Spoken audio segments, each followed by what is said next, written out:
അപ്പോൾ അത് നമ്മുടെ സ്വന്തം വഴുതനങ്ങ കേട്ടോ. അപ്പോൾ എൻ്റെ വീട്ടിലുണ്ടായി കുറേ വഴുതനങ്ങ ഉണ്ടായി നിൽക്കുന്നുണ്ട്. അത്യാവശ്യം വലിപ്പമുള്ള വഴുതനങ്ങ കേട്ടോ.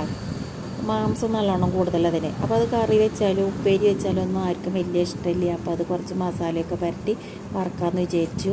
മുളക് പൊടി, മഞ്ഞൾപ്പൊടി, കുറച്ച് അരിപ്പൊടി, ഗരം മസാല, പിന്നെ കുറച്ച് ഉപ്പൊക്കെ ഇട്ടിട്ട് നന്നായി മസാല തിരുമ്പി, ഒരു മീൻ വറുക്കാനൊക്കെ നമ്മൾ വയ്ക്കില്ലേ അതേപോലെ കുറച്ച് വെള്ളമൊക്കെ ഒഴിച്ചിട്ട് മസാലയാക്കി അത് നന്നായി തിരുമ്പി പിടിപ്പിച്ച് ഒരു 1/2 മണിക്കൂർ നേരം വെച്ചു വിട്ടാം. എന്നിട്ടത് നമ്മൾ സാധാരണ എണ്ണ ഒഴിച്ച് മീൻ വറുത്തെടുക്കണ പോലെ ചെറിയ തീയിലിട്ടിട്ട് നന്നായി മൊരിയിപ്പിച്ചെടുക്കുക. നല്ല ടേസ്റ്റാട്ടോ അങ്ങനെ മൊരിയിപ്പിച്ചെടുത്താൽ വഴുതനങ്ങ കഴിക്കാൻ. അപ്പോൾ ഇത് നിങ്ങളിങ്ങനെ ഒരു പ്രാവശ്യം ഇതേപോലെ ഉണ്ടാക്കിയിട്ടില്ലെങ്കിൽ ഒരു പ്രാവശ്യം ഉണ്ടാക്കി വയ്ക്കുമല്ലോ കേട്ടോ. അപ്പോൾ അരിപ്പൊടി തന്നെ വേണമെന്നില്ല കേട്ടോ. നമുക്ക് ഇഷ്ടമുള്ള കോൺഫ്ലവറോ അങ്ങനെ എന്ത് പൊടിയാണെങ്കിൽ ചേർക്കാം. അപ്പോൾ അതെല്ലാവരും ഒരു പ്രാവശ്യം ട്രൈ ചെയ്തോളൂ കേട്ടോ.